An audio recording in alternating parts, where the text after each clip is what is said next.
Éric Coquerel, bonjour. Vous êtes député à France Insoumise de Seine-Saint-Denis. Merci d'être sur le plateau du live BFM. Donc, ce que vous déplorez, c'est un petit peu un manque de lumière dans cette histoire. Peut-être des consignes qui ont tardé. On entendait un agriculteur dire que pour le confinement de ses animaux, etc., les consignes n'avaient pas été données tout de suite. Donc, vous demandez une enquête parlementaire, une enquête administrative? Oui, on demande une enquête parlementaire, une enquête administrative. Alors, sur deux choses. Premièrement, sur le suivi de ce site. Bon, il faut savoir que il y a eu plusieurs accidents. En 2013, il y a une fuite de gaz qui se sent jusqu'en Île-de-France et jusqu'en Angleterre. En 2015, vous avez un déversement d'huile minérale dans le réseau d'évacuation des eaux pluviales. En 2019, 3 septembre 2019, un feu dans la salle de filtration.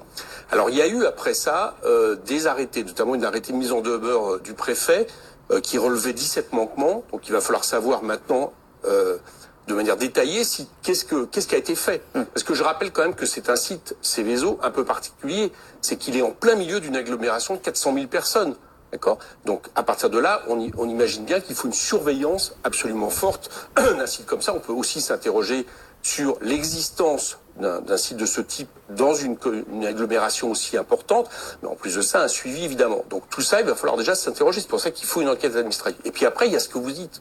Bon, il se trouve qu'on est quand même le pays dans lequel on a estimé que le nuage de Tchernobyl s'était arrêté aux frontières. Donc à partir de là, c'est vrai que, et je le comprends, il y a une méfiance, surtout quand les Rouennais, on leur a dit au début, vous savez, le préfet qui leur a expliqué au début qu'il y avait pas trop de risques toxiques, j'ai pas exactement pas de toxicité aiguë. Voilà. Et puis maintenant, Madame Buzyn qui vient et qui dit que oui, il y a pollution et qui dit que, qui explique qu'il faut se méfier de la suie qui recouvre à la fois les plantes, les légumes, les habitations. Bon, j'ai lu, comme vous sans doute, que plusieurs chercheurs du CNRS disaient qu'il fallait une attention particulière par rapport à cette question. Les agriculteurs sont très inquiets, je les comprends. Donc, il va falloir aussi s'interroger sur la manière dont s'est fait l'information et les mesures de précaution. Manifestement, il y a une inquiétude évidente. Et moi, je comprends les gens de Rouen, mais même de Hauts-de-France. Je vous rappelle que le nuage, il est parti plus haut. D'où l'enquête parlementaire administrative que vous demandez.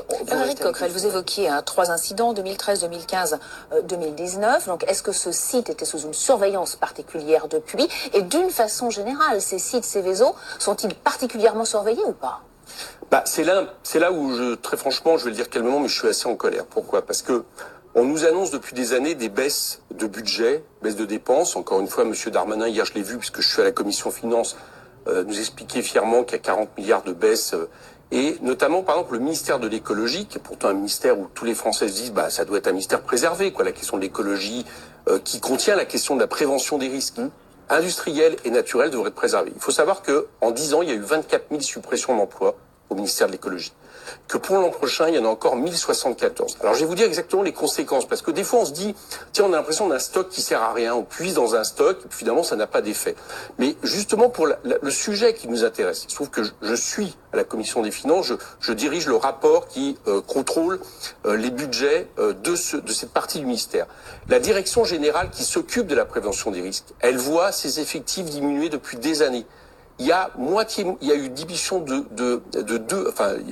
divisé par 2, des contrôles de sites de ce type en 15 ans. Ça veut dire qu'un inspecteur se retrouve avec toujours plus de sites à visiter. Il en a 420 sites en moyenne. Pas tous de cette importance. Il y a des sites Seveso, mais quand même, vous rendez bien compte. Donc c'est moins la responsabilité des hommes. En général, c'est des gens qui sont très techniques, très dévoués, mais il y a un moment donné, on peut pas faire plus avec moins. Et donc ça, c'est quelque chose que je dénonce de manière forte.